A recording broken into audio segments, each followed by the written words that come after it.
Ségolène Royal visite le stand CORAC, Conseil de recherche aéronautique civile. Et bien sûr, Dassault est présent sur le stand avec deux projets innovants. Les deux objectifs, travailler à la maîtrise de l'empreinte environnementale. Bonjour. Madame la ministre, Bruno Soufflet de Dassault Aviation. Oui. Dassault Aviation, nous faisons des avions d'affaires, des Falcon, Oui. vous connaissez, et on se préoccupe aussi de les rendre plus verts. Calculs qui sont mis en œuvre pour les simulations dans ces phases amont. Je travaille sur ces panneaux qui vont permettre de réduire la masse de nos ailes de Falcon d'environ entre 15 et 20%. Et donc ça a un impact boule de neige aussi sur la consommation de carburant et le range qu'on peut atteindre. Bruno Soufflet, bonjour. Vous vous occupez du ciel de demain. En quoi consiste votre fonction chez Dassault ? Je suis directeur de la prospective, donc en fait ça recouvre une activité à la fois de préparation des produits futurs, un petit peu, vous en avez une illustration avec cette maquette, mais aussi de coordonner les activités de recherche et technologie qui sont menées dans la société. D'ailleurs, justement, vous parlez des maquettes. Je vois deux projets là sur le stand au Bourget. Est-ce que vous pouvez un petit peu développer ces projets écologiques ? Voilà, donc ce que vous voyez là, c'est une maquette d'étude, ce n'est pas une maquette d'exposition, c'est vraiment une maquette que l'on va utiliser en soufflerie pour valider toutes les simulations numériques que l'on met en œuvre dans des phases de conception amont. Amont veut dire avant le lancement d'un programme. Donc là, on s'intéresse à des concepts nouveaux. Donc on a des étapes où on va valider en soufflerie. Là, on s'intéresse à maximiser, on va dire, les performances environnementales de l'avion. Il y a d'abord le bruit. Pour les avions d'affaires, c'est important, le bruit, puisqu'ils opèrent sur des petits terrains, souvent près de riverains qui sont proches des pistes.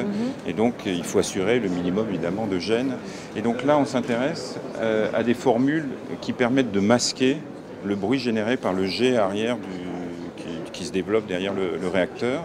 Donc là, vous voyez qu'on a un empennage en U, alors on l'appelle en U, vous voyez, il a une forme de U, et il permet que le bruit généré par le jet soit réfléchi vers le haut, donc minimise l'empreinte vers le bas et en latéral. L'autre performance environnementale, c'est bien sûr de réduire la consommation et donc les émissions, et donc de jouer sur la traînée de l'avion. Et donc là, on a deux ingrédients, on va dire, dans cette maquette. L'utilisation d'une voilure laminaire.